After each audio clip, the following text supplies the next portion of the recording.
So when you're dealing with a suit, the suit deals with knowledge that is quite explicit, things that happen on the outside. It's things that can be seen and easily measured. But the qualitative aspects for humans in their decision making, or even why they go about using a knife a certain way to cut fruit, like what is it about that mechanic? Why have you cut it like this? Oh, your grandmother taught you to cut it like that, or I don't know. But the actual rich nuances of why an action is occurring is missed when you're only collecting data from a suit. That's like watching someone in front of the green screen. They put the dots on them and then they put them in CG. Yeah.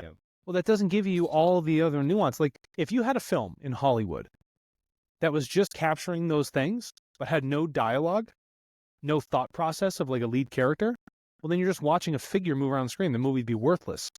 All of the value happens actually internally in the brain, but the mechanisms of movement, which are very, very dynamic and special for human beings, which are hard to map into robotics, that's what they're trying to capture. But that's only what I would say is 30 to 40% of the total picture of what needs to be captured. I also think the problem that we have with these models is that it creates a bias. Right. And you can correct these biases in real time. And that's the beautiful part. Well, check this out. The people that are wearing the suit, do you think they're going to be acting the same? I got into that. I didn't want to get too much into that, but no, but you need to. It's so true, because if you can get the data that corrects that, then you can make a calculation based off of why.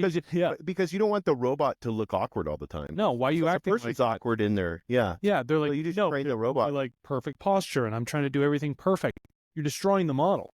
The thing needs you to fuck up. Yeah, yeah. Exactly. It needs to understand why you do things a specific way, but in order to account for that variability or that error, you have to source data directly from the human being's consciousness, essentially. Yeah, and the beautiful part about Turtle is not only is it increasing transparency is what we're talking about there, but it increases trust.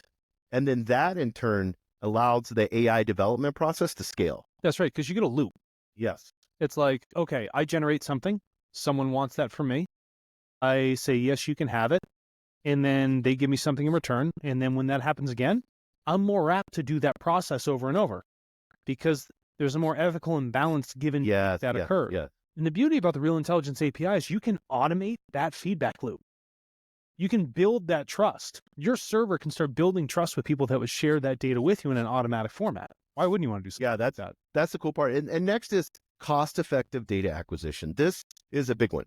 Yeah. Whenever you could go on Bloomberg or CNBC at any moment and you talk to these AI firms and their burn rate and the cash they're going through, and then all these data sets that they're trying to, create amongst each other. And then it's just crazy. And I think the Streamline API, not only does it reduce data collection costs, but I think it's pretty significant. We've heard stories of up to 45%. No, it's massive. Now, check this out.